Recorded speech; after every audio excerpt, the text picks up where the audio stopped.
Donc, c'est un peu la première pour cette édition.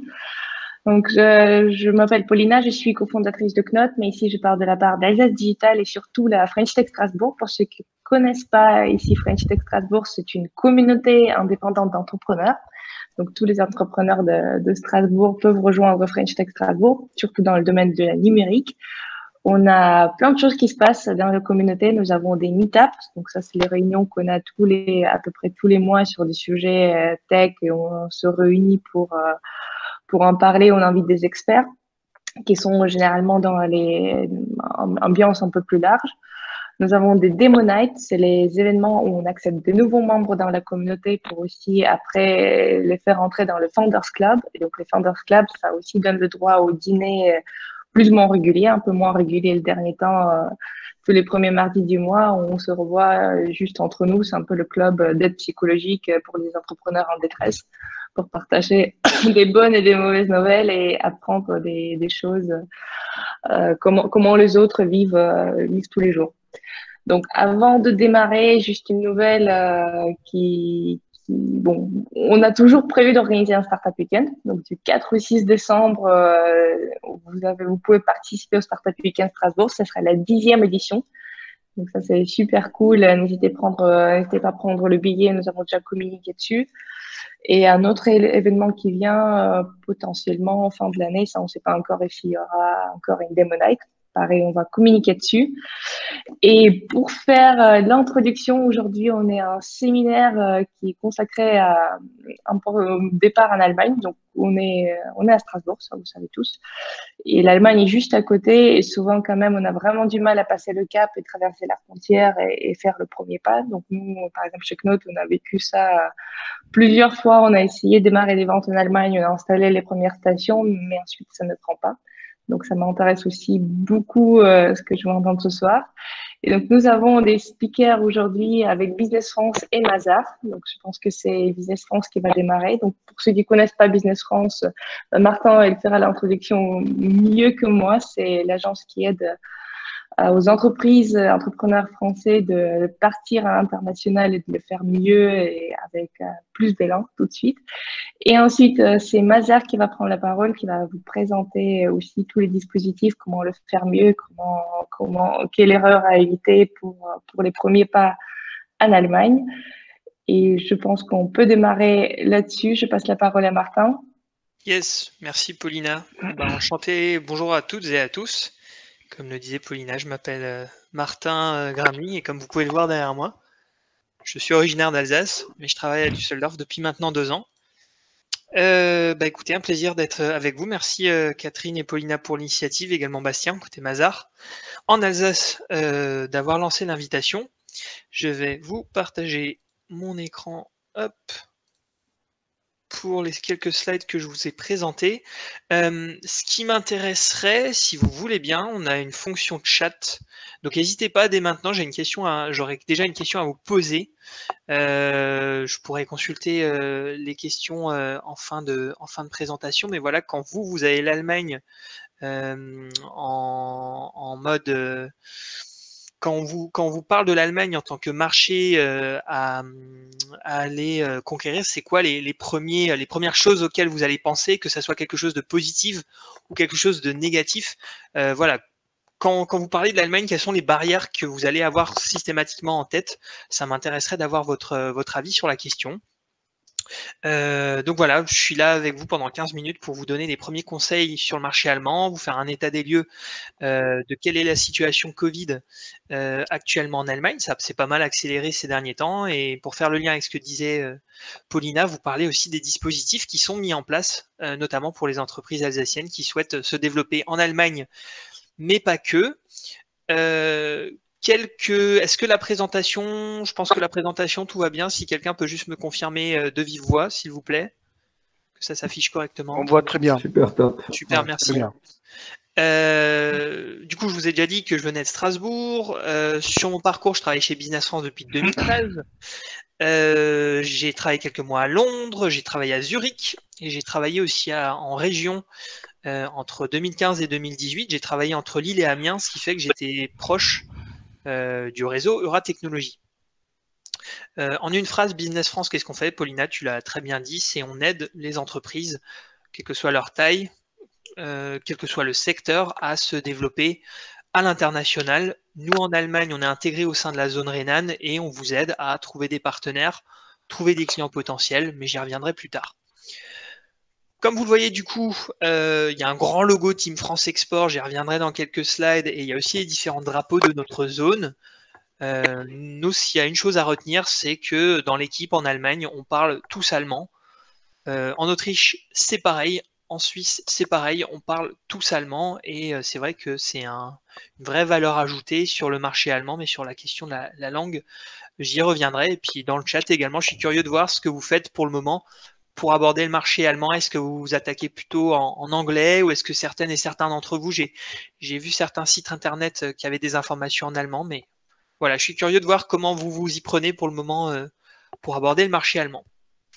Alors justement, par rapport à l'Allemagne, quelle est la situation actuellement avec Covid? Eh ben, disons que la situation s'est accélérée depuis 2 semaines. Pourquoi ça s'est accéléré? Parce que jusqu'à présent, il y avait des zones à risque du point de vue des autorités sanitaires allemandes. La bonne nouvelle, c'est que le Grand Est et l'Alsace n'en font pas partie, donc vous avez toujours l'opportunité de faire des déplacements professionnels sans avoir à montrer patte blanche et à montrer un test PCR quand vous venez en Allemagne à titre privé ou pour des raisons professionnelles. Par contre, ce qui a changé, c'est que maintenant, des villes allemandes et des régions allemandes commencent à s'apposer des titres de zone à risque, ce qui veut dire que des personnes comme mes homologues de Mazars Allemagne qui sont basés à Francfort ou moi-même étant basé à Düsseldorf, maintenant, si on veut aller dans certaines régions allemandes, on est obligé de montrer un test Covid négatif. Sinon, on peut se voir, si on fait une réservation en ligne via Booking, par exemple, on peut se voir refuser le séjour dans un hôtel sur place. Par rapport à Covid, les grands gagnants, c'est pas une surprise, ça a accéléré les comportements de paiement sans contact en Allemagne. Vous devez bien connaître Hakel, que voilà, généralement on aime bien payer en cash dans les supermarchés allemands. Là, c'est en train de changer, ça s'est accéléré, les paiements via Apple Pay, Google Pay, le sans contact. Donc grand gagnant, les paiements sans contact, forcément accélération aussi du e-commerce. Et la petite surprise, c'est également la percée des services de e-commerce alimentaire. Vous avez peut-être vu que HelloFresh a fait son apparition au DAX en Allemagne le mois dernier, a remplacé Wirecard. C'est vrai que l'Allemagne avait un certain retard en la matière par rapport à la France et au Royaume-Uni en matière de e-commerce alimentaire. Donc à voir comment ça va se développer, cette tendance de livraison à domicile de produits frais alimentaires. Par contre, c'est vrai que c'est pas une surprise, les secteurs perdants, ça va être tout ce qui est événementiel. Les salons ont pris une grosse claque dans la figure comme en France.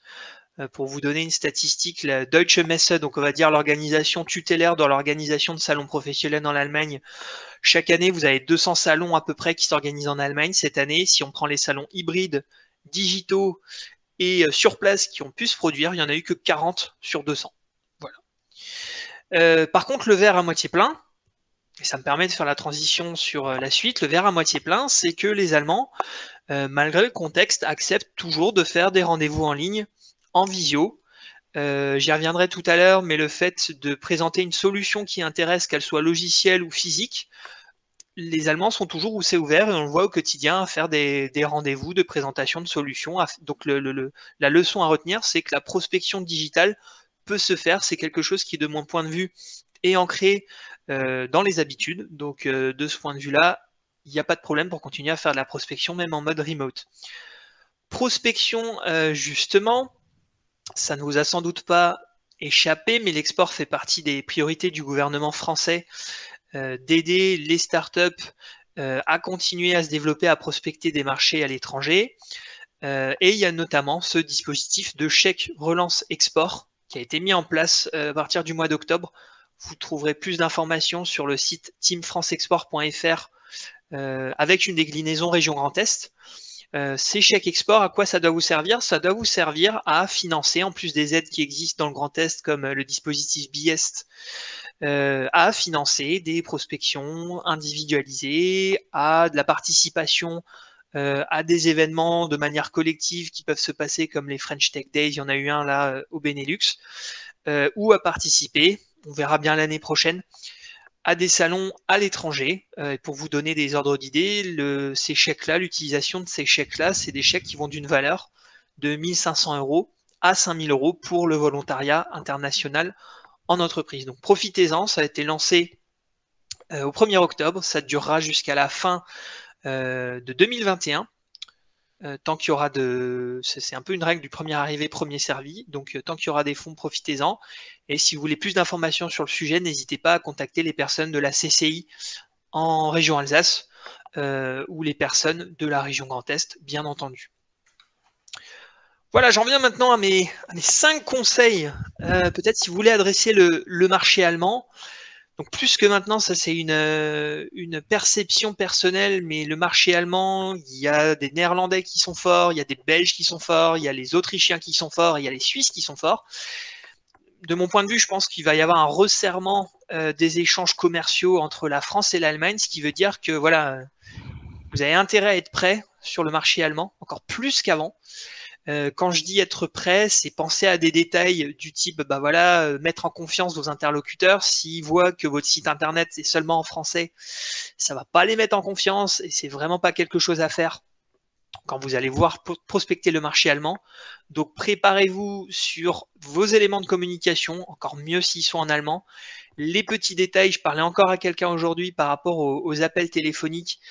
Un Allemand qui fonctionne avec un téléphone portable va pas forcément appeler sur un numéro de téléphone portable français parce que ça peut lui coûter extrêmement cher. Et si vous avez un contrat ou des conditions générales d'utilisation, des conditions générales de vente en allemand, ça va dès le début mettre en confiance votre interlocuteur germanophone. Voilà, préparez-vous vis-à-vis de ça et préparez-vous aussi vis-à-vis de ce que propose, ce qu'offre votre partenaire potentiel.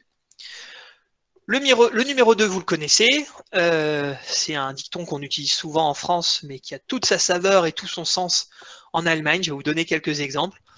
Ça dépend, on va dire, de l'interlocuteur que vous allez avoir en face de vous, mais si c'est quelqu'un qui travaille dans un contexte franco-allemand, on peut toujours avoir les 5-10 minutes de « Ah bah voilà, est-ce que vous avez fait bon voyage, comment vous allez, blablabla. Bla. » Mais généralement, c'est une réunion, ça va droit au but. Il faut énumérer les différents points que vous voulez évoquer pendant votre réunion. Et après, le traditionnel, si c'est une réunion que vous avez en fin de matinée, mais le traditionnel, déjeuner ensemble pour poursuivre les discussions, ça en tout cas, je ne l'ai pas vécu, mais ça ne se fait pas trop en Allemagne.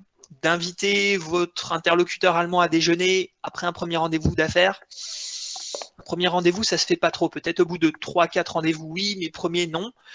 Et aussi dans le domaine des startups, un écueil à éviter, c'est quand vous connaissez pas, quand vous n'avez pas une très grande notoriété en Allemagne, le fait de vouloir faire des after-work où vous mettez en valeur votre startup, votre marque, si vous n'êtes pas connu, ça va plutôt faire un flop. Mieux vaut participer, et j'y reviendrai tout à l'heure, au lieu de vouloir faire des after-work organisés par votre structure, participer à des événements qui soient organisés par les associations professionnelles.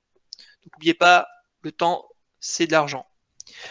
Le numéro 3, la question de la langue, je l'ai déjà abordé. Il y a un a priori qui est souvent dans la tête des Français, c'est que les Allemands vont mieux parler anglais que les Français. C'est pas toujours le cas. Vous allez avoir dans des premiers échanges, encore une fois, ça va pas être pénalisant si vous faites vos premiers échanges en anglais, mais après, dès qu'il faut commencer à parler de services après-vente, de contrats et même de relations au quotidien, c'est toujours mieux et vous marquerez toujours des points et ça va beaucoup plus faciliter la relation et la clôture d'un contrat si vous êtes capable de parler allemand, d'assurer un service après-vente en allemand et de tout simplement fonctionner comme un Allemand. Je pourrais inverser la question, c'est voilà, est-ce que s'il y a un Allemand qui venait vous prospecter sur le marché alsacien et qui se dit ah bah de toute façon les Alsaciens on connaît l'histoire, ils parlent facilement allemand, est-ce que vous auriez plus tendance à travailler avec un Allemand qui parlera que en allemand, qui vous enverra que des choses en allemand, ou alors une start-up qui va faire l'effort justement soit de parler en anglais ou encore mieux de parler en français. Généralement, quand on a la question de cette façon, c'est plus limpide. La quatrième chose, j'en parlais, pour avoir travaillé dans le nord de la France, le réseau c'était important. En Allemagne, j'ai l'impression que ça prend dimension encore plus grande. C'est vraiment super important de vous montrer justement dans ces réseaux professionnels. Là, je vous ai pris quelques exemples. EHI, par exemple, c'est le réseau de référence dans le commerce de détail.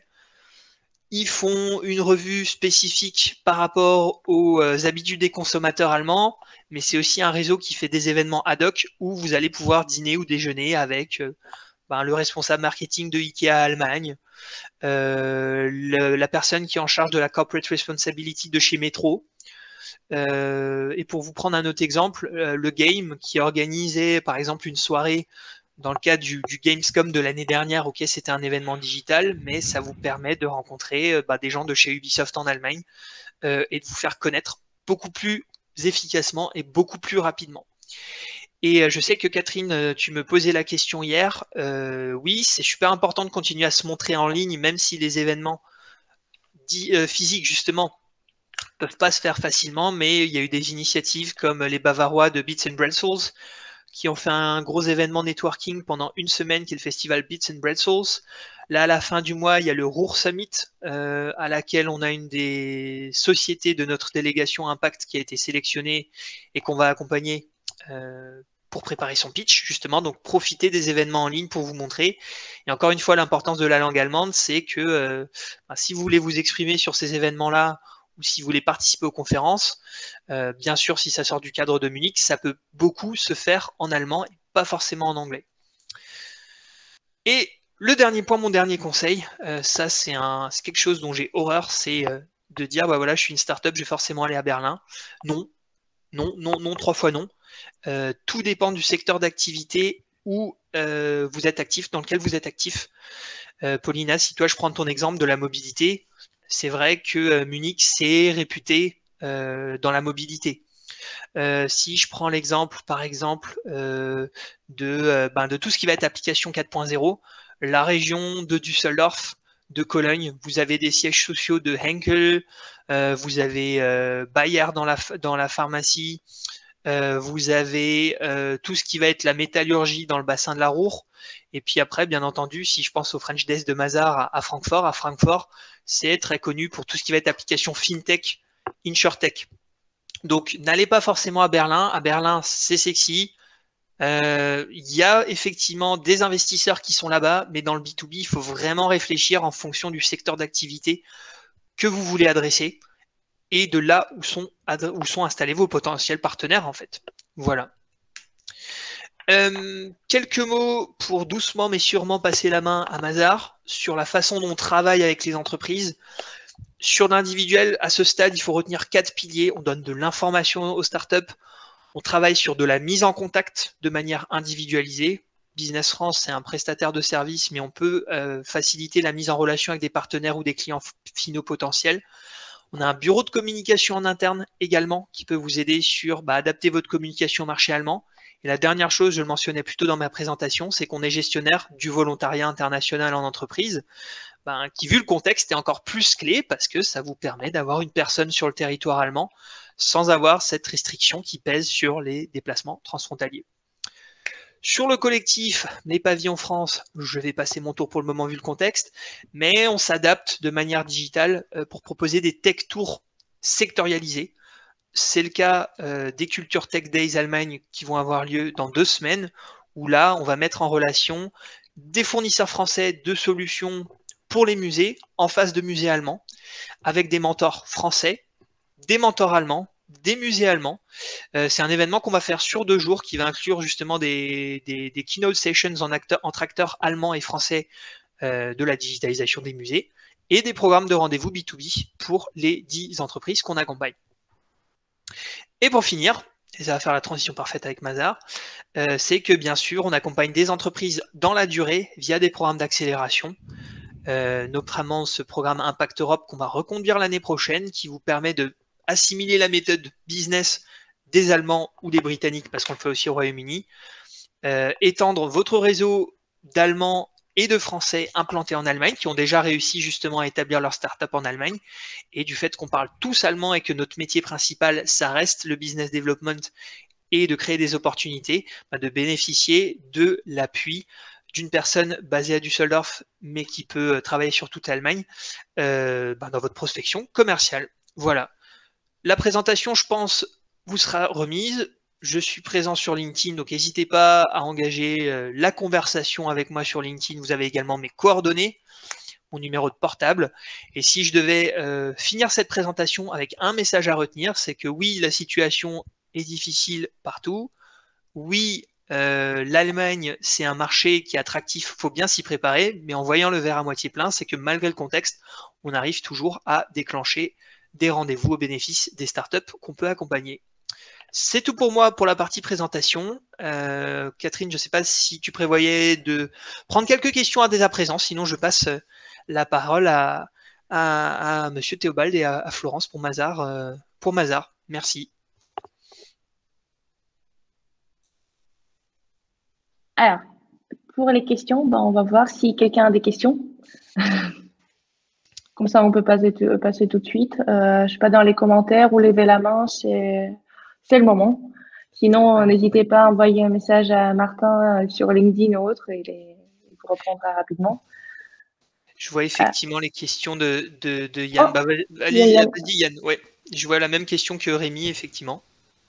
Ouais, alors effectivement, c'est la question que tu as posée au départ, en fait, sur c'est quoi les barrières qu'on voit. Donc, barrière la langue, ça, je pense que tu as répondu dans ta présentation.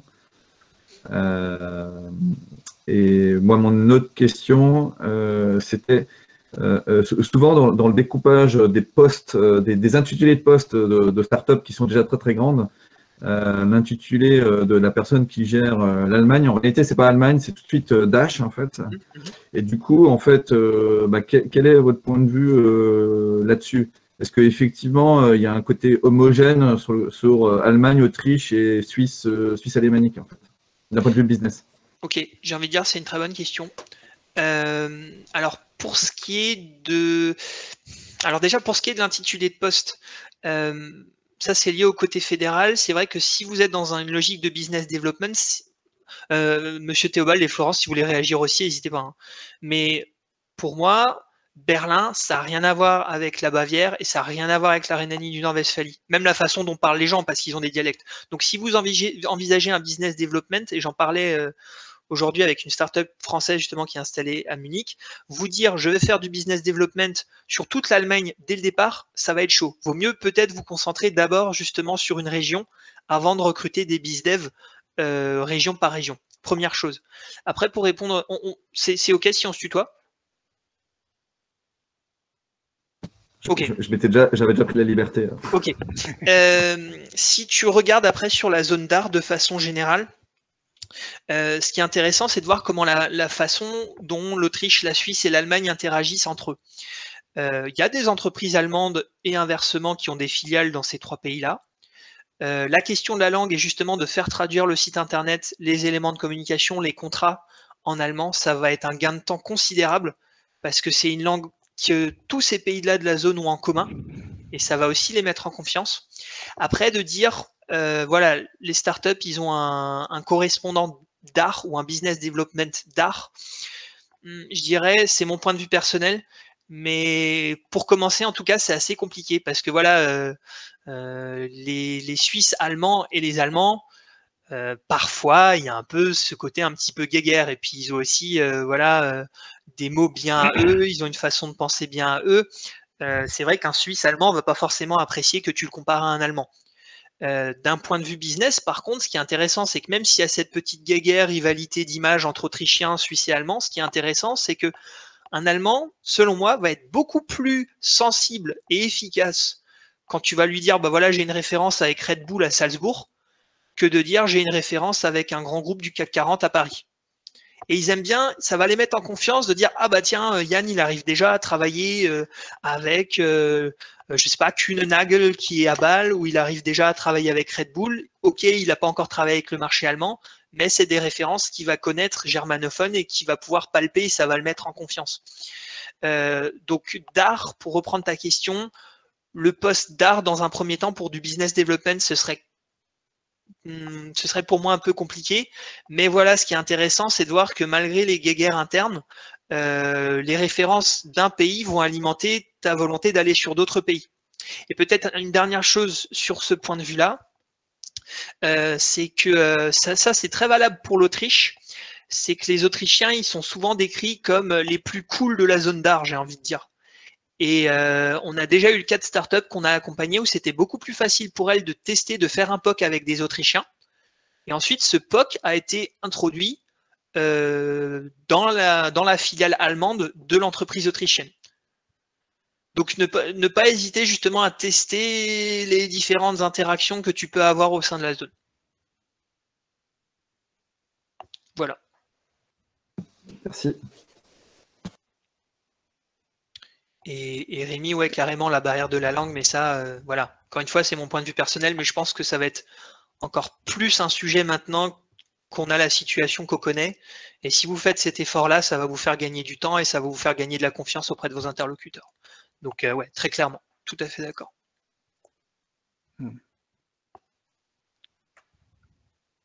Top. S'il n'y a pas d'autres questions, en tout cas, vous pouvez les garder aussi pour la fin, comme ça on les pose tous en même temps en package. Là, je passe la parole à Mazar. Je ne sais pas qui va présenter. C'est moi. Super. Alors, j'ai partagé l'écran.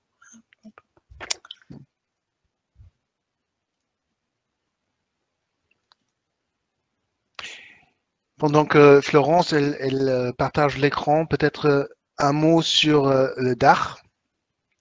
Je pense la langue est pareille et ça a été très très bien résumé par Martin. La culture n'est pas pareille. Donc, je pense aussi que faire des essais et de traduire produits ou de le software et tout ça pour avoir ça en allemand sur le marché autrichien, c'est très très bien. Mais il faut savoir que vraiment l'approche pourrait être un peu différent. Moi, j'ai vécu à Zurich pendant 3 ans et je peux vous dire que je me suis vraiment senti comme un étranger. J'aurais pas cru que c'est à ce point, mais c'est la culture, elle est autre, c'est clair. Voilà, Florence. Est-ce que vous voyez mon écran? Oui. C'est bien le plein écran. On voit la présentation, ouais, exactement. Oui. Ouais. Ok. Donc, bon, moi je vais aborder de façon très générale, hein, parce que je pense que je pourrais passer 3 jours à raconter les aspects juridiques, sociaux, fiscaux et comptables d'une implantation en Allemagne. Donc là, ça va être très très général. Bon, je vais d'abord quand même me présenter. Donc mon nom c'est Florence Schlenzog. Je suis senior manager au bureau de Francfort de Mazars. Avec Oliver Theobald, qui est mon associé. Nous sommes du département expertise comptable. Bon, ça s'appelle chez nous Accounting and Outsourcing Solutions. Et la particularité de notre bureau à Francfort, c'est justement d'accompagner les sociétés étrangères en Allemagne, donc dans les aspects comptables, fiscaux, juridiques, etc., administratifs. Et à Francfort, notamment, nous avons également une équipe French Desk, donc qui est vraiment dédiée et spécialisée pour les sociétés d'origine française ou francophone, dont je fais partie. Donc, nous avons effectivement des collaborateurs français, francophones, qui ont le lien entre la France et l'Allemagne. Parce que bon, il y a la barrière de la langue, mais il y a également la barrière culturelle, qui n'est pas non plus à sous-estimer. Peut-être bonjour de ma part aussi. Moi, je suis Oliver Theobald. Je suis expert comptable, expert fiscal allemand. Je viens de la Palatina. Je montre aussi derrière moi, comme Martin. C'est peut-être plus connu. C'est un club de foot allemand qui était fort à l'époque, mais qui n'est plus, qui est dans 3e division maintenant. Donc, j'étais toujours très près de Strasbourg, la Palatina. On a passé des vacances là-bas. Je suis bien connecté avec l'Alsace aussi, voilà. Et Florence, toi aussi. Moi, je suis de Strasbourg, comme ne le montre pas mon nom de famille, mais oui, je suis d'origine strasbourgeoise et ma famille est toujours à Strasbourg, donc j'y suis très régulièrement. Voilà. Donc, je vais continuer. Donc, je vais effectivement aborder. Ouais, je prends le bon écran. Ah, voilà.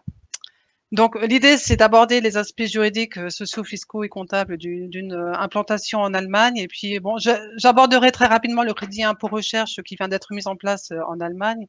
Et s'il reste du temps, peut-être rapidement présenter Mazar, mais si vous avez la présentation, vous aurez aussi toute l'information dedans. Donc, d'un point de vue juridique, alors peut-être pour commencer tout de suite, il faut savoir qu'en Allemagne, il n'y a rien de spécifique pour les startups. Donc, tout ce que je vais vous présenter, ce sont les dispositions générales qui s'appliquent tout autant aux startups.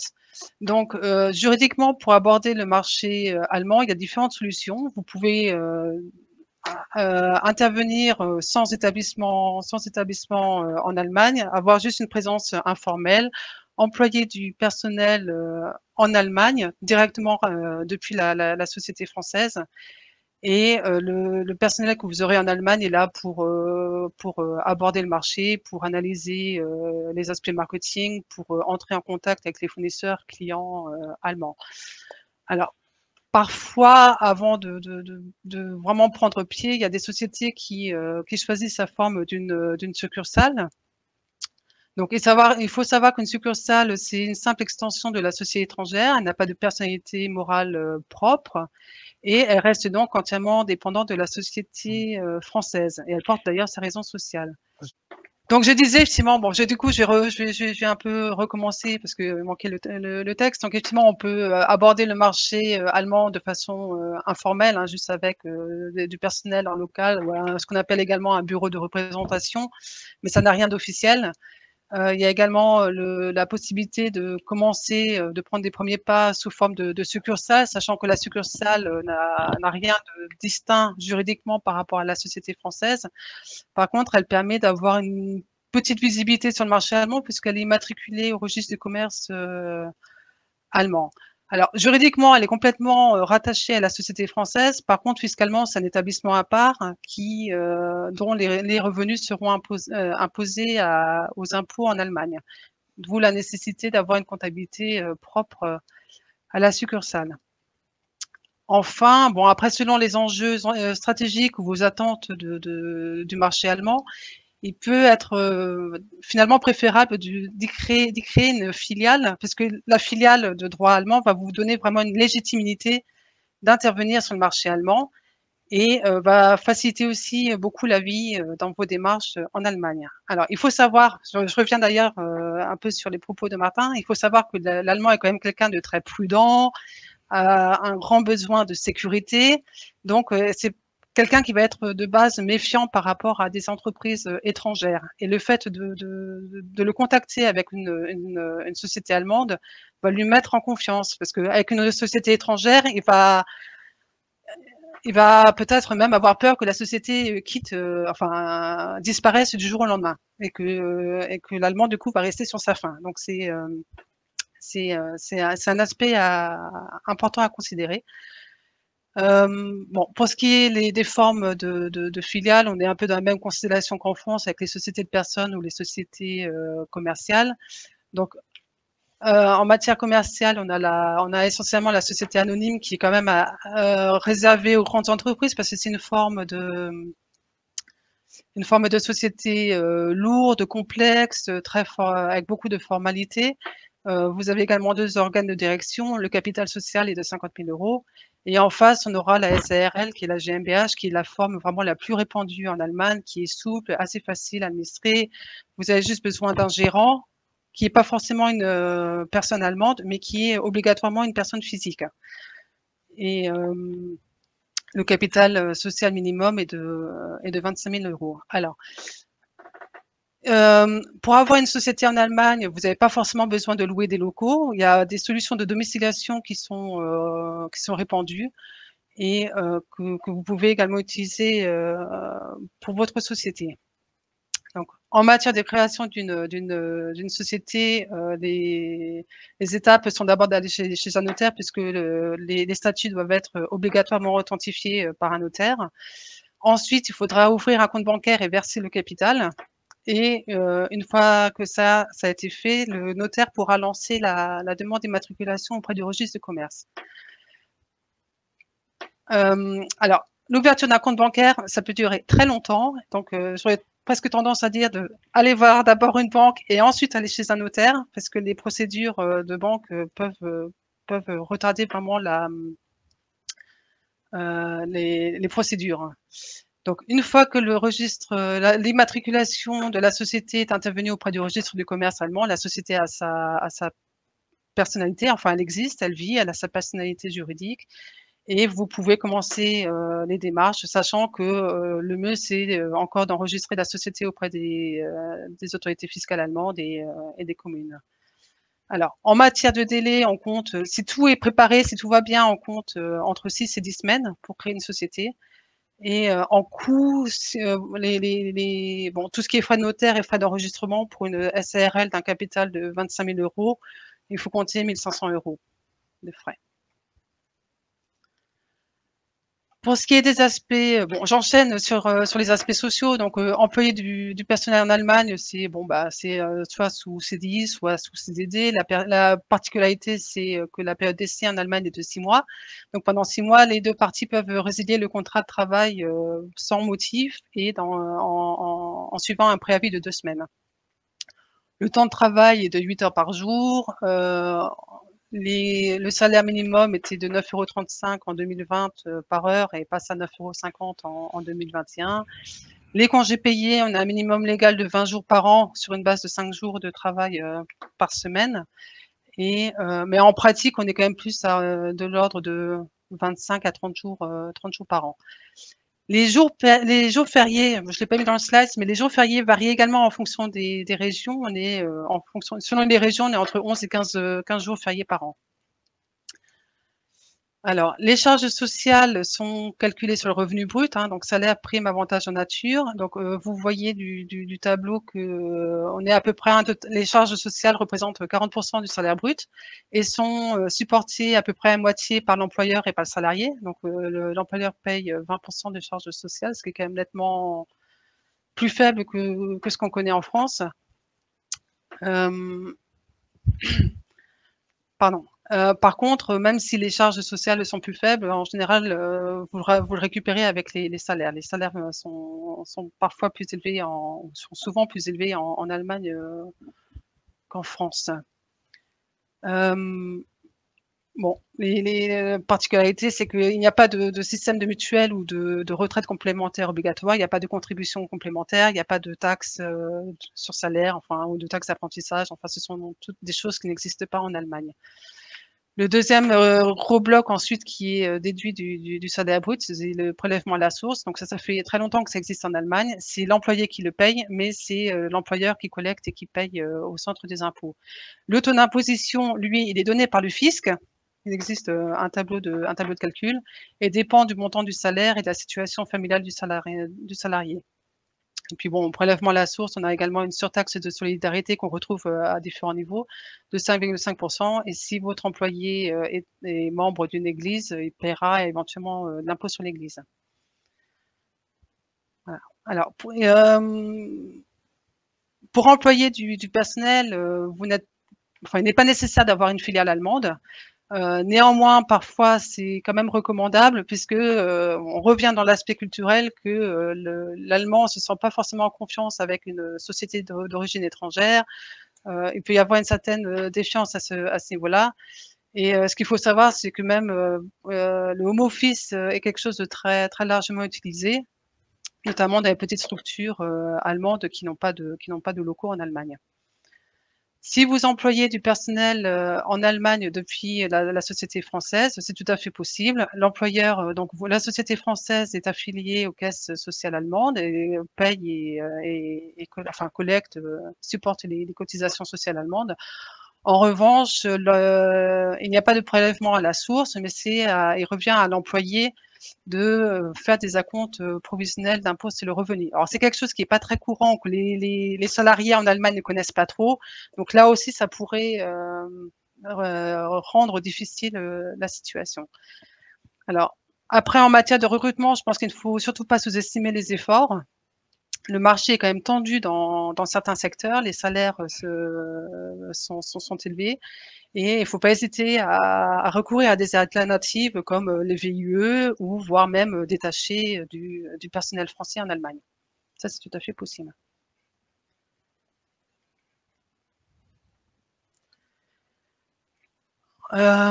Ensuite, bon, pour ce qui est des aspects fiscaux, donc les sociétés, bon, ça concerne les succursales également. Le revenu est imposé à un taux d'environ 30%, sachant qu'on a à peu près 15% d'impôt sur les sociétés. Ça, c'est un taux d'imposition qui est fixe et applicable à tous, c'est fédéral.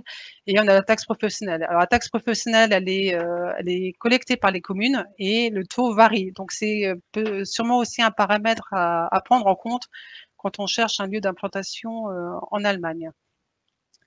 Ensuite, pour ce qui est des impôts, donc comme en France, il y a des acomptes prévisionnels à payer. Il y a un ajustement qui se fait au moment de l'envoi de la déclaration annuelle. Si vous avez des pertes, il n'y a pas d'impôt à payer et les déficits fiscaux sont vraiment reportables dans le futur sans limitation de durée. En matière de TVA, bon, la TVA c'est comme en France, elle est applicable aux livraisons de marchandises, prestations de services et acquisition intracommunautaires. Les taux ont été abaissés dans la période du 1er juillet au 31 décembre, à voir ce qu'il en est au 1er janvier 2021. Donc, on est à 16% comme taux normal et 5% au taux réduit. Le taux réduit, c'est pour l'alimentation, enfin, c'est à peu près les mêmes types de dépenses qu'en France. Grande différence peut-être par rapport à la France, c'est qu'il n'y a pas de limitation de déduction de TVA sur les frais de véhicule. C'est-à-dire que si vous achetez des véhicules ou si vous prenez du leasing ou même les frais de carburant, la TVA qui a été facturée est entièrement récupérable. Après, bon, ce qui est des délais de déclaration, en général, on est en mensuel, surtout lorsque la société a été créée. On passe, si en deçà d'un plafond, on passe en trimestriel, voire en annuel. La TVA est à déclarer, est à payer le 10 du mois suivant et sous certaines conditions, on peut également obtenir un mois supplémentaire. Et à côté de la TVA, on a des déclarations complémentaires qui sont équivalentes à la DEB ou DES pour tout ce qui est opération intracommunautaire. Les liasses fiscales, enfin, il y a également une liasse fiscale annuelle à envoyer tous les ans. Donc, la période d'imposition est en général l'exercice social de la société. Donc, c'est effectivement un point que j'avais omis tout à l'heure de dire que vous pouvez choisir l'exercice social. Vous n'êtes pas obligé de choisir l'année calendaire, même si c'est la formule la plus courante. Et bon, on a des délais un peu moins stressants en Allemagne qu'en France, puisque les entreprises ont jusqu'au 31 juillet de l'année suivante pour déposer leur liasse fiscale, voir si c'est un conseiller fiscaliste ou un avocat qui établit les déclarations. Là, on a jusqu'au 28 février N+2 pour le faire. Et puis avec ça, on a aussi un bilan fiscal électronique qui est un peu plus technique, un peu plus détaillé sur la présentation des charges et des positions du bilan. Voilà. Donc, le crédit impôt recherche, je vais passer très rapidement, hein. C'est quelque chose qui a été mis en place en 2020, qui est tout nouveau, qui permet enfin à l'Allemagne de se placer avec les autres pays comme la France et en tant que c'est vraiment une incitation fiscale pour aider les entreprises qui font de la recherche et des développements. Donc le but du jeu, c'est que toutes les sociétés qui sont assujetties à l'impôt en Allemagne ont en principe le droit à ce dispositif au titre de projets de recherche fondamentale, appliquée, expérimentale, qui ont été mises en place en 2020.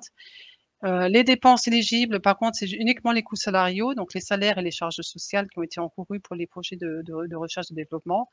Et là, vous pouvez faire valoir 25% de vos dépenses de recherche dans la limite d'1 million par an pour les prochaines années. Et ce crédit d'impôt, donc cette allocation va directement se réduire le montant d'impôt dû.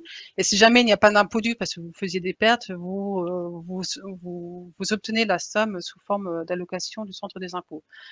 Alors la procédure de demande se fait en deux phases. Il faut d'abord faire une demande de certificat auprès d'un organisme et si cet organisme valide votre demande, on fait ensuite la demande d'attribution auprès du centre des impôts.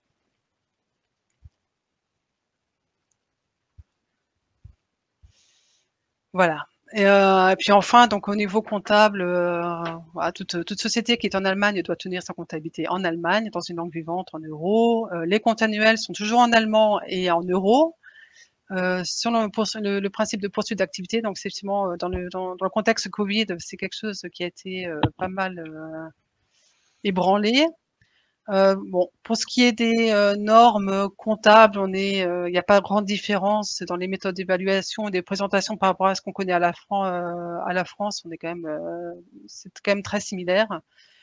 Et en matière d'état financier, bon, on a tendance à classer les sociétés par taille, ce qui fait que les petites, voire moyennes sociétés, c'est quand même, ont des formalités très, très allégées.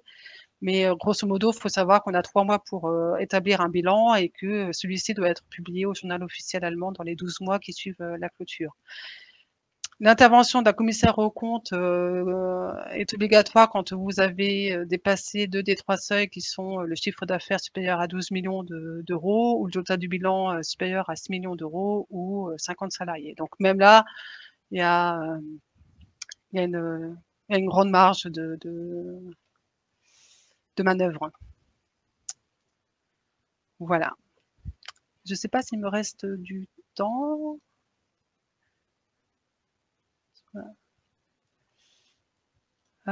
Puis bon, j'ai quand même vite présenter Mazar. Donc, je pense que Mazar est bien connu en France. On n'a pas besoin forcément d'expliquer qui on est.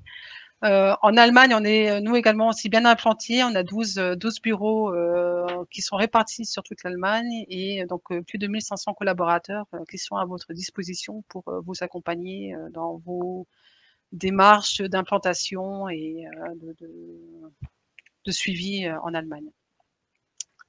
Voilà. Et puis bon, on couvre tous les domaines d'activité d'un cabinet.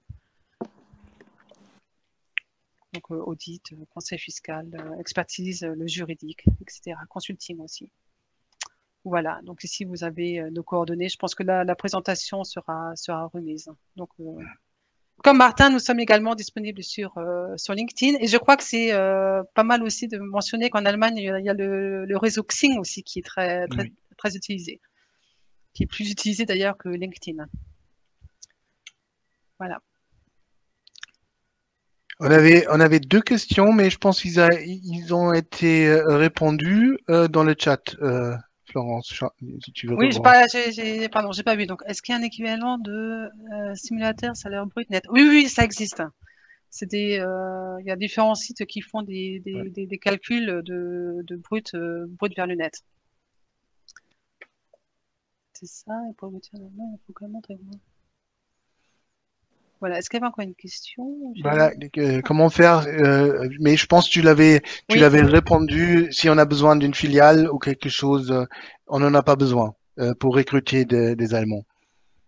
C'est ça. Il n'y a pas besoin, mais parfois ça vaut mieux ou ça facilite la vie. Ouais. Je pense, hein. D'ailleurs, je pense qu'en matière de faciliter la vie, il faut savoir que là où vous pouvez avoir des difficultés si vous n'avez pas d'établissement en Allemagne, c'est si vous voulez louer des véhicules de fonction. Ça, c'est un gros point ou une grosse difficulté qu'on rencontre, que les sociétés de leasing n'aiment pas forcément avoir affaire à des sociétés étrangères. Voilà.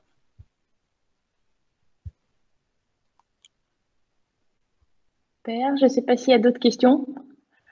N'hésitez pas à les poser ici ou bien envoyer un mail ou un message sur LinkedIn à Florence ou Oliver. De mon côté, je voulais aussi rajouter quelques infos. Bon, il y a un truc qui vient un peu tard. Je la mets ici en copie. Ah non, c'est pas bon. En gros, il y a un appel à projet qui est tous les ans, qui sort par le BPI. Donc, la clôture se demande. Donc là, aujourd'hui, cette information, elle ne sert absolument à rien. Mais c'est un partenariat innovation France-Allemagne, appel à projet pour les projets innovants autour d'eux, avec quand même jusqu'à 2 millions d'euros de dépenses à 60% couverts par BPI pour le partenaire français et 400 000 euros pour le partenaire allemand. Ça, c'est c'est un gros partenariat qui a été lancé déjà l'année dernière, donc c'est la 2e année. Je pense qu'ils vont le refaire l'année prochaine, donc l'année prochaine, n'hésitez pas à revenir ici. Et il y a un autre truc dont on n'a pas parlé, et peut-être ceux qui ne savent pas, bon, je pense que tous les présents ici le savent déjà, mais ceux qui ne sont pas au courant, il y a un truc juste génial, l'assurance prospection. Ça, c'est BPI France qui finance ça, et ça fonctionne super bien. Donc, contactez, je sais plus qui, je sais plus le nom, est-ce que c'est Vincent Le Guenec qui travaille à la BPI France qui peut vous donner toutes les infos dessus. Si vous avez besoin de contact, vous pouvez me passer moi un message. Et un autre truc par lequel aussi, on a parlé un peu de domiciliation, ça m'a fait penser aux nos partenaires avec qui on travaille beaucoup chez Atas Digital à Ortenau, donc à Offenbourg, à Breisach et Karlsruhe, et qui peuvent notamment domicilier les entreprises françaises pour un coût vraiment très très réduit et qui ont aussi des super réseaux. Donc pour parler d'un exemple concret, ça fait un moment qu'on échange avec Ortenau Connect à Offenbourg et ils nous ont mis un partenariat avec la ville d'Offenbourg. Donc, on a fait notre premier projet en Allemagne grâce à eux. Donc, c'est super efficace, ils sont super ouverts. Et il y a une initiative qui va se lancer très prochainement, un business club Ortenau franco-allemand. Donc, on va bientôt lancer un message. On fait la première réunion très prochainement pour définir les modalités. Mais pour ceux qui sont intéressés, pareil, faites-nous signe, on va vous inclure dans la liste pour échanger à ce sujet. J'ai vu des questions qui étaient posées. Il y a Martin qui a répondu. Moi, je ne sais pas si tu veux ajouter ça à Vivi. Yes, compléter peut-être sur la question du recrutement parce qu'on l'a souvent. Je repense à un exemple qu'on nous a donné justement dans le cadre du programme Impact. C'était une des entreprises qui avait témoigné. C'est une entreprise qui a un implanté à Stuttgart maintenant, qui s'appelle Quizbox et qui fait des solutions d'interactivité pendant les réunions et des solutions de sondage, qui travaille, si ma mémoire est bonne, il travaille avec l'équivalent d'un ligue de football professionnel française, mais en Allemagne. Et en fait, la personne qui a témoigné nous a expliqué, voilà, moi, mon job, ça a été de germaniser l'entreprise et de la faire venir en Allemagne. Et c'est vrai que cette personne-là, plus même les gens qui travaillent en business développeur pour des startups françaises en Allemagne, soit c'est des franco-allemands parce qu'ils connaissent la culture des deux pays et qui vont pouvoir travailler en tandem avec un allemand natif qui lui va avoir la carte, bah voilà, je sais pas, je suis bavarois, je suis de la Hesse, je suis de Rheinland-Pfalz ou que sais-je. Donc il va apporter la carte natif. Et ouais, très souvent, ça passe par du réseau, par des gens qu'on rencontre sur des événements justement en ligne ou professionnels. C'est vrai que dans le domaine des tech et des startups, j'ai plus souvent ce réflexe-là ou ce feedback-là de gens qui se rencontrent via LinkedIn, via des événements ou via Xing, hein, que des gens qui font appel à des chasseurs de tête. Je dis pas qu'il n'y a pas d'exemple, je dis pas que ça n'existe pas, mais il y a quand même beaucoup de feedback qui me remontent où ça passe par les réseaux professionnels. Voilà. Et c'est vrai que là, j'ai encore eu la surprise hier de retrouver quelqu'un sur LinkedIn que j'avais rencontré en France, qui est germanophone, qui a travaillé entre France et Allemagne, et là, elle vient de trouver un job pour une start-up qui s'est installée maintenant dans le Bade-Württemberg, qui est une start-up française.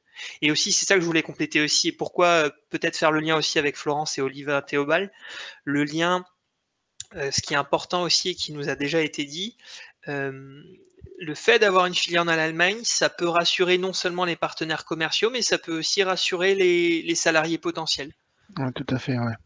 Je ne sais pas ce que vous en pensez, Monsieur Théobald, vous qui êtes vous-même qui êtes allemand, mais c'est vrai que j'entends souvent le message un jeune étudiant qui sort d'école préférera travailler dans un grand groupe allemand qu'il connaît et qui peut, c'est caricatural, mais lui donner un job à vie, plutôt que de travailler dans une start-up franco-allemande, voire une start-up tout court.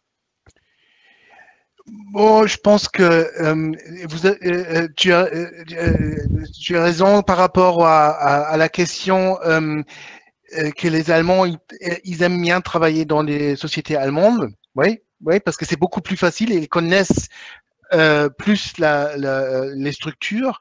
Le start-up, je pense, ça vient. Je sais qu'il y a beaucoup de jeunes qui sont très contents de travailler aussi dans le start-up. Oui. Florence, tu le vois comment? Non, je suis d'accord. Bon, je pense que les startups, c'est quand même à la mode actuellement, donc même la génération, ce qu'on appelle les millennials, sont très attirés par les startups parce qu'ils ils ont l'impression de bouger, de participer vraiment à un projet. Donc, je pense qu'il y a il y a plus trop de difficultés pour d'embaucher dans des startups, mais c'est sûr que je pense que les candidats préféreront travailler pour une société allemande, même si elle n'est pas très connue, que pour une société étrangère. Parce qu'il y a, bon, il y a quand même l'allemand est prudent, il est méfiant, il a besoin de se sentir en sécurité, et s'il n'a pas cette sécurité, cette confiance, il va pas sauter le pas. Et peut-être pour ajouter, c'est vrai qu'en Allemagne comme en France, il y a un gros sujet sur certaines professions. Les développeurs, ils sont super demandés en Allemagne. Et je parlais de Berlin tout à l'heure. C'est très paradoxal, j'en conviens. Mais c'est vraiment la guerre entre les GAFA qui sont installés à Berlin et dans les grandes. Je prends Berlin et Munich, mais c'est vraiment la guerre pour recruter des talents. Surtout sur les métiers de développeur. Et c'est pour ça que la personne qui était intervenue là de chez Quizbox disait c'était beaucoup plus facile pour moi de recruter une jeune, pour le coup c'était une femme, de recruter une jeune qui était tournée dans le franco-allemand que dans l'immédiat de recruter un natif. Après le combo gagnant généralement c'est ça, c'est d'avoir un natif et d'avoir des franco-allemands ou des gens qui connaissent les deux cultures. En tout cas c'est mon avis sur la question. Bah c'est un peu, c'est exactement ce que nous on fait dans notre service. Mais il faut dire que ça facilite pas les choses, hein, parce que déjà le marché en Allemagne était très très serré par rapport aux employés, pas seulement dans dans la domaine de développeurs. Et si on cherche encore quelqu'un qui parle les deux langues, c'est compliqué. C'est vraiment. Mais on trouve. Si on comme vous dites, Xing ou LinkedIn, et si on fait des recherches, il y a aussi des recruteurs spécialisés, on peut trouver.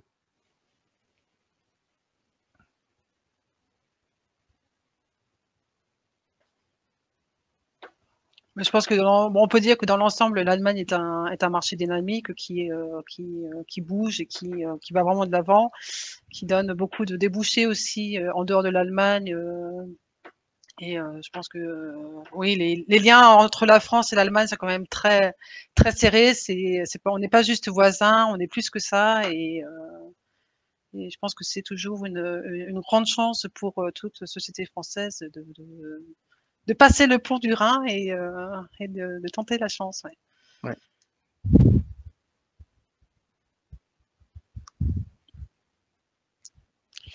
Est-ce qu'il y a d'autres questions, même si c'est juste une petite information, ou on est toujours ouvert aussi à vous expliquer ça un peu plus en détail. N'hésitez pas à nous contacter. C'est pas le compteur qui va tout de suite. Il n'y a aucun problème si vous avez des questions, n'hésitez pas à nous contacter. Super. Donc, il n'y a personne il y a plus de questions? Bon, dans ce cas, on fait le wrap-up. Et le message, encore une fois, le Startup Weekend du 4 au 6 décembre. Donc, n'hésitez pas à prendre de billets et venir et participer, et suivez nos réseaux pour plus d'annonces pour tout ce qui va se passer avec FTS les mois prochains. Le séminaire était enregistré, donc il sera rediffusé. Vous allez voir le lien. Donc, si vous voulez le partager ou parlez-en, n'hésitez pas. Et je vous souhaite une bonne soirée. Je ne sais pas, Catherine, si tu as d'autres messages à passer? Non, comme je mettais dans le chat, merci encore surtout pour ces interventions qui étaient effectivement très instructives. C'était vraiment une introduction. Voilà, c'était des généralités des fois pour certains, mais qui sont nécessaires pour vraiment avoir une vision et commencer à aller dans le marché allemand. C'est vrai qu'on l'entend souvent, cette nécessité de parler allemand, mais c'est pas du folklore, c'est une réalité, plus que dans d'autres pays, de parler la langue. Et on partagera les présentations, bien sûr, aux personnes qui nous le demanderont. et aux personnes qui étaient inscrites. On a eu quelques petits messages comme quoi, effectivement, sur certains accès sur Meet n'étaient pas autorisés. Voilà. On leur partagera l'enregistrement et vos mails. Merci beaucoup. Très bien. Merci beaucoup pour Merci. votre temps. Ouais, merci Merci. beaucoup, c'était top. Merci. Bonne soirée. Au revoir, messieurs, dames. Bonne soirée. Bonne Au soirée. revoir. Au revoir. Au revoir. Au revoir, merci. Tchuss. Merci encore.